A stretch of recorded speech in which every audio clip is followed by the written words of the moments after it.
to this lunch that is being sponsored by Q Advisors. It's a listen and learn session hosted by Michael Quinn, Q Advisors, and his guest, Brett Diamond, CEO and Chairman with 1111 Systems. Michael and Brett will be discussing key investment trends and opportunities in today's digital infrastructure M&A landscape. I want to thank y'all for being here and for what I know will be a great session. I hope everyone's having a good time, a valuable time, both in the other content, but also the chance to meet and partner and build your business. Thanks for doing that. I'm Michael Quinn. I'm the founding partner at Q Advisors. We're a TMT investment banking boutique based here in Denver with offices in San Francisco, Munich, and Amsterdam. To my right is a longtime client, Brett Diamond.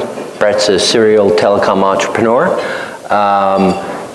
Went to Georgetown. We have a friendly rivalry because I went to the other school, George Washington, that no one's ever heard of.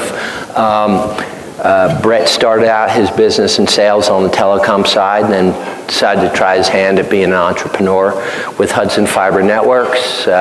We raised them a bunch of capital with Tiger, and then we sold it to Extenet. And he's got a new venture that he'll tell you about at 1111 Networks. I didn't want to give your typical boring banker talk, with graphs and valuations because you're eating. I didn't want you to fall into your food.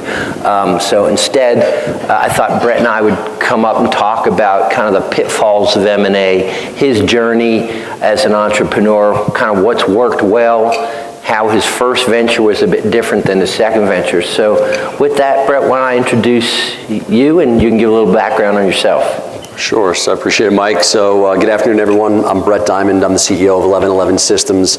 I've obviously been working with the Q team for well over a decade at this point. Started out previously with Hudson Fiber Network, which is a business I owned, which had gone through many evolutions within telecom over a 10 or 12 year period. Started out as a reseller of data and IP products, ultimately evolved into a managed service provider, and then we focused on building physical hardened fiber infrastructure throughout the Northeast, and ultimately sold the business in 2018 to Extenet Systems, grew that business 100% organically, and then when we started 1111 Systems a little over a year ago, our focus was really on our three main core pillars of business, which are cloud, connectivity, and security, and we are a managed infrastructure solutions provider. And we are focused on being the first company to kind of bridge the gap between those three technologies and grow it all through a single organization on one platform. And our growth model has always been organic and inorganic. So we've done 7 acquisitions in the past 9 months, and we're going to continue to be very aggressive on those fronts.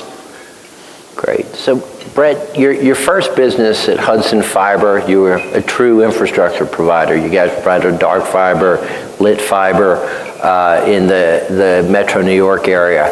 That was pretty much an organically driven business. Maybe you bought some clients and things, but I don't remember, unless you used somebody else, of you ever buying another business. You took that to mid-teens in EBITDA and then sold it to the folks at Extenet. This one has been different. You've been going for a year, you've done 7 acquisitions, you've gone from 0 to 70 million in EBITDA in a year, which has been quite a crazy ride for all of us. What's been the difference that you see? Which business is easier to run? What are some of the things that you've been focusing on here that you didn't focus on at HFN? I think, as everyone knows here, no business is easy to run. I think when you grow a business organically, our risk profile, at least from our perspective, was very conservative. We were focused on short-term goals and initiatives. And I think oftentimes, while we were very nimble, the fact that we were conservative probably hurt us a little bit against our competitors. And I think at 1111 Systems, one of the biggest differentiators is speed to market. When you're able to go out and acquire a business, whether it's in a new geographic area or it's a new product or solution, speed to market was always key for us. The other thing that we are laser focused on as an organization that has grown over 1,200 employees is culture. I mean, we preach culture every day. When you're acquiring as many companies as we have, that's the single hardest thing that we've got to focus on. So that's probably some of the major differences between the two. Great. So the new business has kind of three legs of the stool. The Hudson Fiber business was really a connectivity business only, both on the lit and the dark side, selling to both carrier and to enterprises a lot in the financial services area.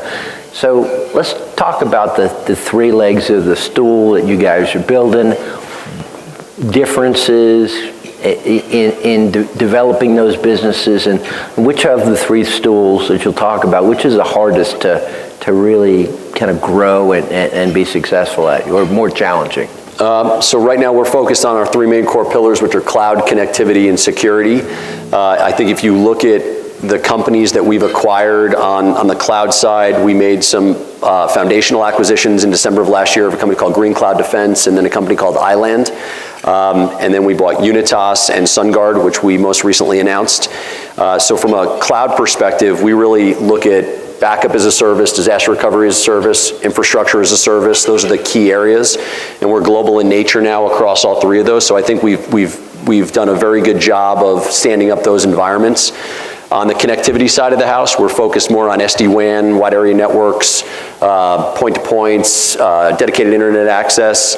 We've done an acquisition recently of Static One, which is a managed service provider out of the New Jersey area focused on providing in-depth, complex networking services to large financial and media and entertainment companies.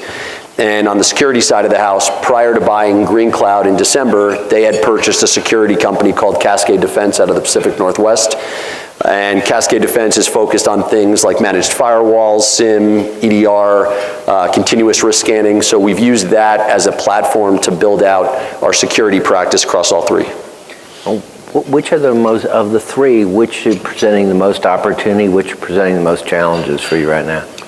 I think security is probably going to be the single biggest IT-related service that we're going to face in our lifetime. I just think the growth and the need for security is expanding every day, as we all know. The challenges there that we've seen so far is that I think companies are still trying to figure out what their go-to-market strategies are on security. Some of the valuations, in my mind, are pretty crazy right now, which has made it difficult to kind of scale. But I think security in our minds and the connectivity side is really where we're going to focus for next year. That's the biggest opportunities for us. Yeah, I found it interesting, Hudson Fiber, you guys were a data provider, right? I mean, that's what you focused on.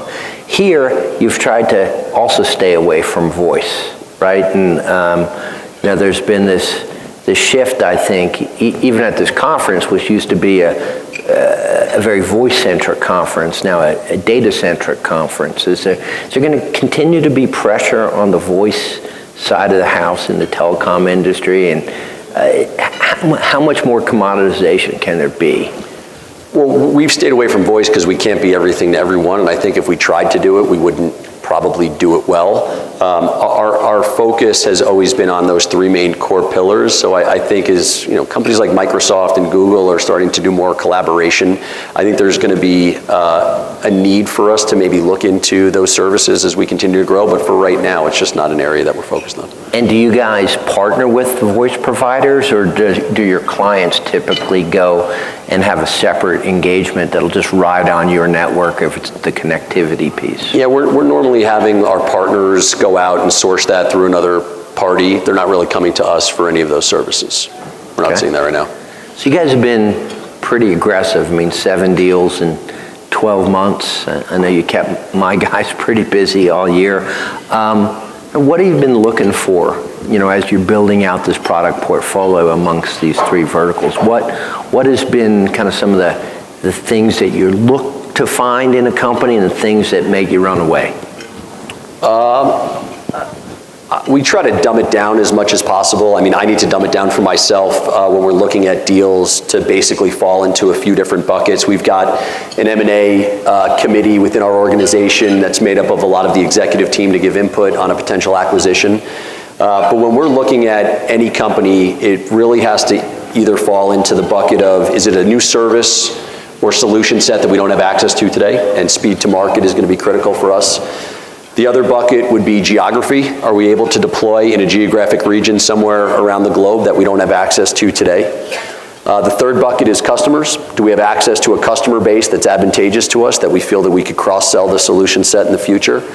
And the fourth bucket is simply, is it accretive to us from top-line revenue or EBITDA perspective? I mean, those are really the core areas for us to look at. And a lot of people here, I'm sure, are involved in M&A in some capacity. Last year alone, we looked at over 110 deals.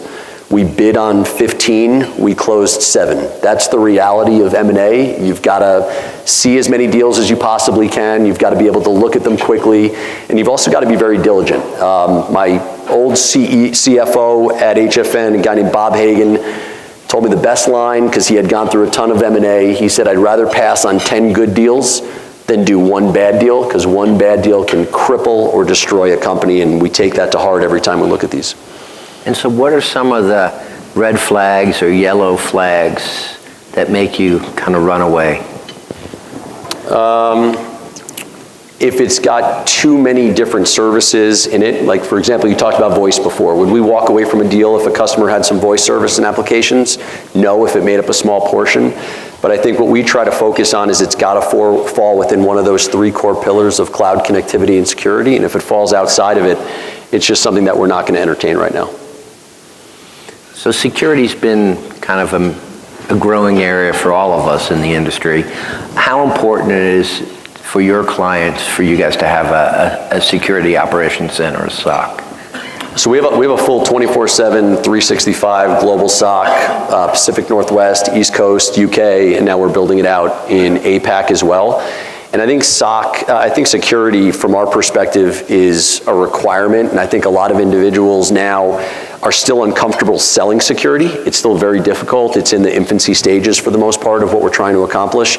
And our learning and enablement team is really doing a great job of trying to train our direct sales force, our partners, our VARs that we work with on how to position security. And I think over the course of the next 24 to 36 months, you're going to see people feel a lot more comfortable selling and deploying security. You know, for the longest time, we've been a legacy telecom and technology company. Security is its own, its own battle as we get in front of customers.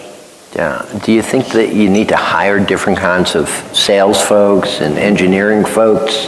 They need to be more technology oriented versus your traditional telco engineers and telco sales folks? I think you can teach the sales folks and the partners how to sell security. It's a great foot in the door. Right now, the problem is no one really knows how to sell security, which is fine. People are scared to kind of bring it up, but the good news is the people that you're talking to have no idea what they need as well. So it's a great opportunity to get in and start speaking about all the different security aspects that we have. I don't think you need to hire salespeople focused specifically on security, but you absolutely need to have security-focused operational and technical people on hand. So, question for you. You've done 7 acquisitions in this past year. You instituted some best practices that you've picked up along the way and from your investors about having kind of SWAT teams to go in and work on integration. And maybe you can tell the audience how you've bifurcated these teams and what they do, and because to me as a banker, that's when M&A fails, right? When people, they get deal heat, they do the deal, and then they don't follow through and integrate the companies. Integration's the hardest thing that I've ever had to go through at any organization, and if you can get everything right with an integration, if you don't get the culture and the people and the vision to collaborate and come together, it's a recipe for disaster. So when we first started our M&A practice and acquired Island and Green Cloud last year, we used third-party vendors, and it was great. They provided us with the playbook and the strategy of what we needed to do to integrate, provided us the swim lanes, make sure every single piece of integration went well. But we quickly realized when we were doing as many acquisitions as we've done in the past 10 months, we needed to bring this in-house. So we have a full-time, what we call IMO PMO, which is an integration management office and a project management office. And that is a full-time group of individuals that run point every time we do an acquisition of understanding what the critical pieces are that we need to integrate, what we need to synergize, what are the timelines associated with it, who's going to be the project lead on each of those. And that's really changed our company dynamic dramatically. Not that third-party organizations don't add a lot of value. If we were to do another 1 or 2 large acquisitions, we would probably lean on them. But we've brought it in-house, and the main areas that we focus on integrating are network consolidation, right? Consolidating data centers or circuits or backbone. Vendor consolidation, because the buying power that we have now with bringing together all these companies and the vendors that they used is much more efficient once we've consolidated down. Key piece is systems. I find that is the sooner you can get everyone using the same platforms, whether it's third party, internal IP, the company just runs much more efficiently. And as I said earlier, the most important piece for us is integrating culture and personnel, right? If you get that right, if everyone buys into the vision and the goals and is working together, integrations are much more transparent to the individuals, and they understand what the long-term goals are. The project management office that we've created is really focused on long-term big projects that are not so much integration focused through a 12 or 18-month period. It could be consolidating 5 data centers that might take 5 years. That's an example of what our project management office does, but again, it was a key piece for us to bring in-house in order to be successful. And whether you're doing a small deal in the future, you're doing a big deal, if you don't have your integration playbook down pat, don't do an integration, right? Thinking it's going to be simple and you're just going to merge these 2 companies together, it's a lot harder than it looks. We've made a lot of mistakes along the way. We've grown and changed a lot of the things that we've done. But if you are thinking about any type of integration within your organization, make sure that playbook is down pat before you do it. So, you've touched a lot on the network grooming, on the vendor maintenance. The people side of the house is interesting. I always remember one of my clients bought another company and he handed out shirts and caps and said that you're on the team, and that the company that they bought was like, well, we must be, I was talking to them like 3 months ago, we must be on the farm team, because after they bought us, they never showed up ever again. How do you retain the good people in the organizations? And how do you identify the keepers versus the folks that may not make it in the long term? It's hard. I mean, what we've tried to do is make everybody equal across the board in terms of the compensation structure that we provide. That's number one. Everyone has a base salary. Everyone's bonus eligible. We give options to our employees. But one of the key things that we did is we started a culture committee when we first did the Island and Green Cloud acquisitions, and that culture committee is made up of non-executive, non-senior leadership individuals. We have a group of about 15 folks that are on that globally. Every time we do an acquisition, you're either voted in by your peers or you can ask to be a part of it. And what that culture committee is required to do is figure out all the philanthropic things that as an organization they want us to be a part of. An organization in India and the UK is different from an organization in the US in terms of what they want to give back to charities.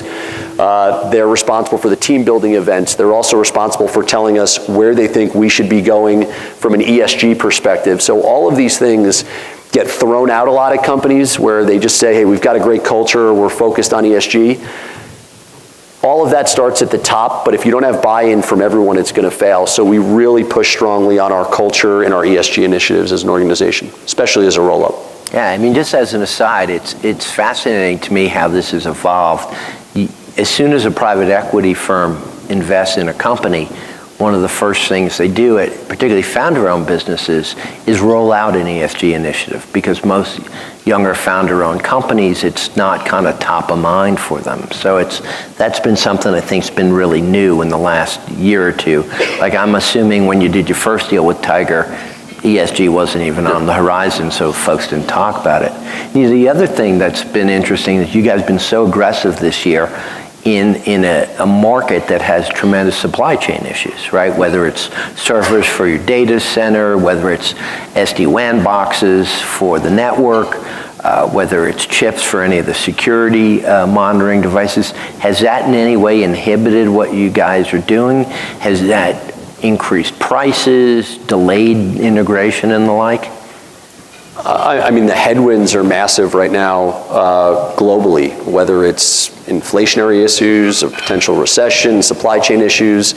All of these things have come to a head, and for us, the biggest concern was supply chain issues, right? So we were obviously selling a lot, we were looking to deploy a lot. We are a CapEx-heavy company when it comes to the cloud deployments and the connectivity deployments, and stuff that we were buying, you know, that would be delivered in 2 months was taking 9 or 10 months. So for us, that was the biggest hurdle that we had to overcome, and we're now starting to see that subside a little bit. From an inflationary perspective, we're fortunate that we can pass a lot of those costs over to our customers. Not that we ever like to do that, but the reality was, you know, it increased so dramatically, there was no choice but to do that. And I think we're probably going to be stuck in this situation for another 2 quarters, maybe 3, before we start to see a little bit of the headwinds subside. But it's been a major problem for us as an organization, like I'm sure it is everybody here. But we've had a really strategic and comprehensive plan to get ahead of it, and it's worked so far. Yeah, well, what I found interesting is you and I sitting together for breakfast in New York a year and a half ago after you, 2 years ago after you left Dextonet, and you said, okay, here's the company I'm going to build. Here are the clients. I want to go after high-end SMEs and enterprises, not kind of the lower end of the market. And here are the services I want to pick. And I was curious why those 3. We see a lot of our clients have some of these stools with different type of solutions, but you've picked, you know, say the connectivity, the cloud, and the security. Why those 3? And can you sell to the same individual at a company? Is the CIO, is he or she the same person, or do you have to have multiple entry points into these larger organizations?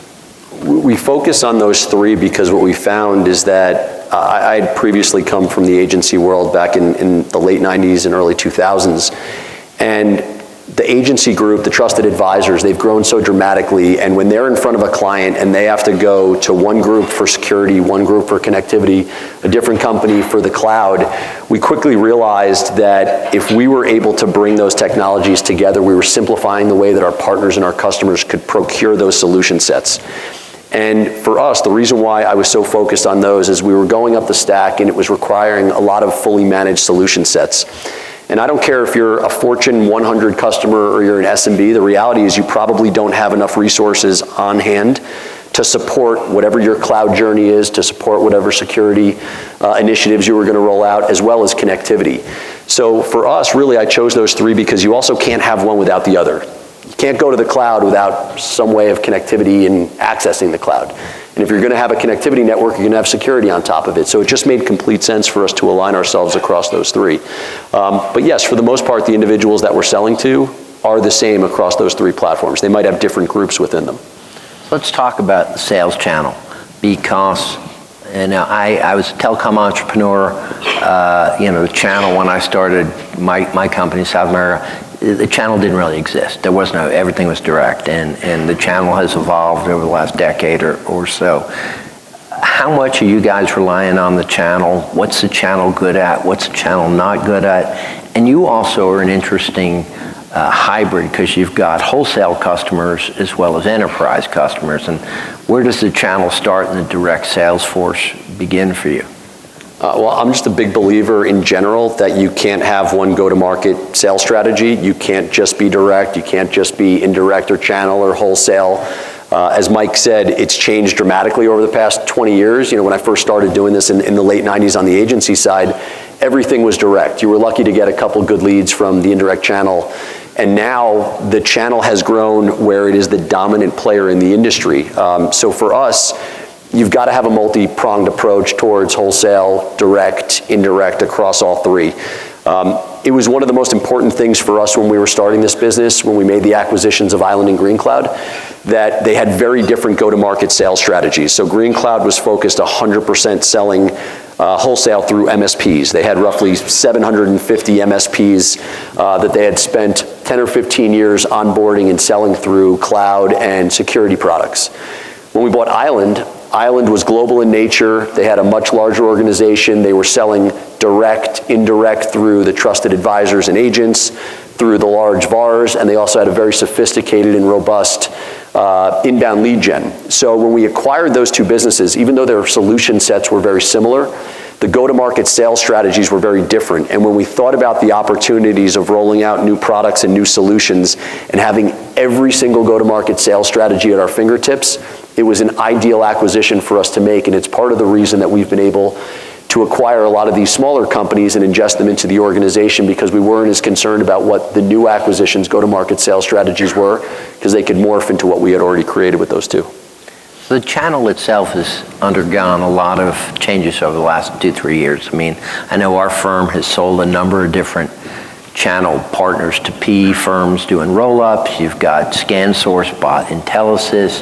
You've got 5 or 6 PE firms doing these roll-ups. And the channels are getting serious power vis-a-vis the service providers, which is very different than it was 15 years ago. Is that a threat to everybody's business? Is it going to be a good thing? I mean, they ultimately have relationships with the end user customer. Do you see conflicts between your direct force and the channel guys? How do you see that evolving over the next few years? No, I think you have to embrace it. I mean, our direct sales team works hand in hand with our channel partners, right? They need one another in order to basically go into these large enterprise customers and close them down. So from our perspective, the more powerful the channel can get, it's only a benefit. They're the ones that have a lot of access to the mid and large enterprise customers. And for us, being an managed infrastructure company behind the scenes supporting cloud connectivity and security, we feel that the larger that we are, the more services that we can support, the more beneficial will be to that indirect sales channel in the future. So I'm all for it. I think the things that have been created by the Avants and Telarus and ScanSource and Intelisys of the world have been nothing short of amazing in a very short period of time. And like I said, don't go into it and do it in a half-ass way. Be all in on the channel, be all in on direct, have a very strong game plan on how you're going to approach it, and I think you'll ultimately reap the benefits. Yeah, so kind of switching gears a little bit, I was thinking about, channel versus direct. We've got a lot of investors who say, I only want enterprise, or I only want wholesale. Everybody likes their different flavor of ice cream. You guys have done the whole, vanilla sundae, right? You got the wholesale and the enterprise. Do you have dedicated teams for each of the two target markets, or how is that working from a sales perspective? I imagine the sales support that you get from the engineers is across the different vertical, the enterprise versus the wholesale, but they're longer sales, they're different kinds of sales.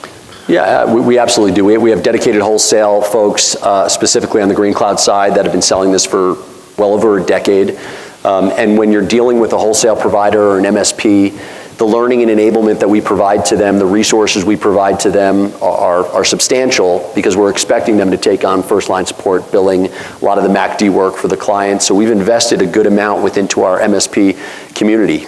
On the flip side, we've also invested heavily into our VARs, into our indirect partners and our direct sales teams, so that they're able to go out and sell on their own. And really what we've seen is the MSPs are focused on that small to medium business client, where we were not very good at that. I would rather sell to an MSP and have them go out to 1,000 small businesses and be able to support them in a much more efficient way than we would be able to provide that on our own. And our focus on the direct and channel side has been in that enterprise and mid-enterprise space.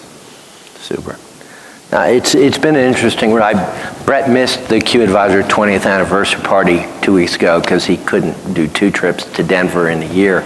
But somebody had mentioned to me, and I used it at our 20th anniversary event, said, don't ask your friends to be clients, but ask your clients, make sure your clients become your friends. And Brett and I, we've been working together for 12 years now, and he just took a plunge into buying things out of bankruptcy. And I remember he called me up, and I put on speakerphone, I was home, my wife's a bankruptcy lawyer, and he's telling me, hey, we're going to buy the SunGuard assets out of bankruptcy. And she said, you better buckle up, cowboy. This is a huge rodeo that you don't know what you're getting into. So let's talk about buying stuff out of bankruptcy. You and I have been shouted at more in this deal by bankruptcy lawyers than we get shouted out at home. Sure. So It's a different kettle of fish, isn't it? It is. Yeah. It's been an interesting ride. I think when you're acquiring a bankrupt company, oftentimes there's a negative connotation that goes along with a bankrupt business. And I'm the first to admit it, when I see a bankrupt company, I probably want to run the other way. But if you give it an opportunity, you peel back the onion a little bit, every now and again there's going to be that diamond in the rough. And in our particular instance, we felt that SunGard asset fit really well into what we were acquiring. And for those of you that don't know, SunGard has been around for a very long time, going on almost 4 decades at this point. They're a very large organization, and they recently sold off a lot of different assets globally. We acquired 2 of the assets. One is called CMS, the Cloud and Managed Services business. The other is the recovery assets that they were selling here in the US. And if we hadn't done the first couple acquisitions of Island and Green Cloud and Unitas, I don't think that we would be as attracted to the SunGard assets as we were. But when you start to really look at the cloud managed services piece, it really fit perfectly into the cloud solution set that we were providing already. We had our own IaaS platform, so did they, but they also provided us with opportunities that we didn't have access to. And one of those was they had a very sophisticated AWS and Azure migration team. And along with our private cloud, we now have the ability to take anyone to AWS or Azure and really be a part of whatever the customer's journey to the cloud ultimately wants to be. Because at the end of the day, not everyone's going to go to AWS, not everyone's going to go to Azure. There's going to be hybrid clouds, there's going to be a need for all of them, and we just want to be a part of that customer's journey wherever we can. We also were able to onboard another 15 or 20 new security operations center individuals into our organization. And the clientele on the cloud managed services piece was large enterprise clients that we felt strongly that we could go in and cross-sell opportunities to. On the recovery side of the house, we were able to add a lot to the already, amazing set of disaster recovery services that we had provided. Like HotSite was an additional product that we didn't have access to, which is a legacy SunGard piece. We were able to take on 4 new data centers, so we're now a data center operator in Scottsdale, Toronto, Philly, and Jersey. And really one of the key things for us was we're onboarding another 750 new employees to our organization. And one of the most difficult things right now is finding good talent. And when you've got individuals that have been part of a business for 10 years, 20 years, very knowledgeable in cloud and security and disaster recovery, being able to onboard all of them into our environments was a key piece. That and the fact that they had great top line revenue, great EBITDA to add to what we were doing.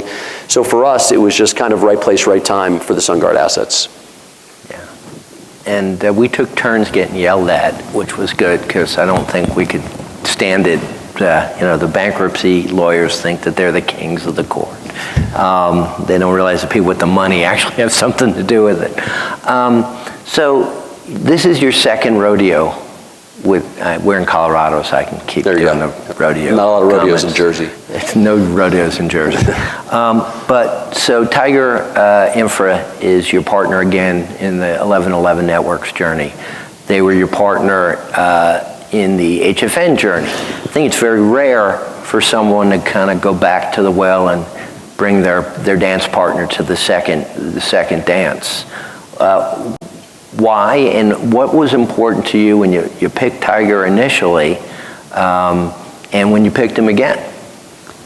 When I first brought on private equity over a decade ago, I was really in shock at how little I knew about the industry, and I found it daunting in trying to figure out who I was going to go to and how I was going to partner. Fast forward 12 years later, I feel like I know way too much about the private equity world at this point, but that's neither here nor there. But when I first brought it on, one of the key pieces of advice I got was work with someone that is aligned with the same short and long-term goals that you have. The last thing that you want to do is, get in bed with a private equity sponsor and then realize a year in that what you thought you were working towards or what they thought you were working towards is completely different. So my only word of advice, if you're going to go through it, is make sure that you're aligned. And Tiger and I, since day one at HFN, were aligned in what those short and long-term goals were at HFN, now in 1111 again. I think the other key reason I went with Tiger, is because we give each other space. You know, we don't micromanage one another. I don't have anyone breathing over my shoulder, looking down at every little thing that I'm doing, yet at the same time, we are sounding boards for one another, and I think that's really important for a relationship within two organizations. They don't pretend to be the experts in cloud connectivity and security, and I don't expect to be an expert in fundraising for the private equity sponsors. So we've really got a good relationship. And you know, one thing that Mike brought up earlier, and I say it all the time, work with people that you like. You're gonna know right away if this is not gonna work, and give that a little bit more time when you're going through that process, when you're going through that dance. Make sure this is someone that you can live with for a long period of time, because the reality is when PE sponsors come in, you're stuck with them for probably 4, 5, 6, 7 years, you know, more times than not. So just make sure you know exactly who you're starting to work with. And Tiger has been a great partner since. So you've taken this from 0 to 70 million in a year in EBITDA, which is fantastic and daunting. Kind of what's next as you look out on the landscape? Where are you guys going to put the 1111 Networks boat and start fishing again? What kind of things are you guys looking for? I mean, I think we'll take a deep breath for this year. We have a lot of companies to integrate and focus, but I'm right back out there in 2023. I think right now with all of the issues that are going on, like I said earlier, recessions, inflation, supply chain issues, geopolitical issues, our focus in the States here on the cloud side is probably locked up. I don't think we need to build out more cloud infrastructure. We're a leader here. We're a Gartner Magic Quadrant leader in a lot of the different areas of backup and DR. So I think in the US, we're probably gonna just work on integrating what we've done. I think overseas, throughout APAC and throughout EMEA, we're absolutely going to be focused on growing our cloud platform, and I think there's going to be some really good opportunities out there. On the connectivity side, globally, those valuations are still very high, but I think they're warranted, so we're going to be focused on SD-WAN companies, on data and IP organizations that we can acquire. We are not buying physical fiber assets. We are not a fiber provider. We are vendor agnostic, but we are looking at all different types of companies that we can continue to work with on the connectivity side. And for security, I think we're going to focus on building that organically. Like I said earlier, we're having a difficult time managing some of the valuations on pure play security companies right now. I think if you give it about 12, 18, 24 months, those are going to start to come back a little bit. They are very strained from a cash flow perspective. You need a lot of headcount. There's a lot that needs to go into running a good security company. I'm not saying they're not out there, but just of all the businesses we looked at last year, I'd say 7 out of 10 of the deals that came across our desk on security were running negative EBITDA, negative cash flow, and they wanted these spectacular multiples that, you know, it would be hard to get our banks and our private equity sponsors to back us on. So look, I think they're out there. We just got to give it time, but that's where our focus is going to be. I always find it interesting when you take a look back at your career. I mean, I remember when I sold our wireless business to Carlos Slim in South America. I always remember our CFO, his one great line, the one that sticks with me, is there's never anything too stupid to ask for. And that was how he approached every transaction, hopefully not with his family, but certainly in his business. And for you, kind of as you look back on building these two very successful businesses, what's been the few takeaways that you've had, both good and bad? Or what I would do different? What you do different, what would you do the same? I mean, I can give you a lot of advice on what not to do, because I've screwed up definitely more than I've succeeded on. But I think hindsight being 20/20, when I look at 1111 and when I started this business, there was a lot of things I wanted to do differently. And to start, I wanted to surround myself with people that were as passionate, as energetic, as motivated as I was to grow up, because I think you feed off of that with one another, and we really look for that within our executive and senior leadership team, and we try to push it down to everybody. And that's something that I think will go a long way in driving a company, knowing that all the people are aligned and have the same, you know, goals that you do. Another kind of key piece is that I don't micromanage people anymore. That was the hardest thing for me to get over at HFM when we were a smaller organization, organically grown. You know, you can keep your finger on the pulse of a company without being a micromanager. And it's so hard to do, and I worked endlessly not to do it, but when we started 1111, I knew that was the first thing I was going to do. I felt that my job was Give the people the resources to be successful. They're smarter than you are at their particular business units and the departments they run. Let them be successful, and I think that's the only way you can scale and grow a true business, when people realize that they've got the autonomy to go out and make decisions. And for me, that's been a breath of fresh air, and it was something, like I said earlier, that I struggled with for a long time. And I'll say it again, I want to work with people that I like. So I'm really focused on ensuring that the bankers, the lenders, the private equity sponsors, the individuals that we have there are people I enjoy going to work with every day. And look, there's no substitute for hard work. You got to go out there and bust your ass every single day. There's no easy button, there's no handouts. And I think if you go through every day with that mentality, you're going to be just fine. Great.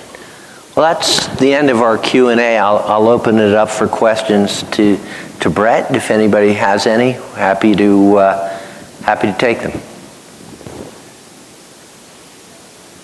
That's a mellow crowd. That means people ate too much. That's good. Okay, well, thank you very much.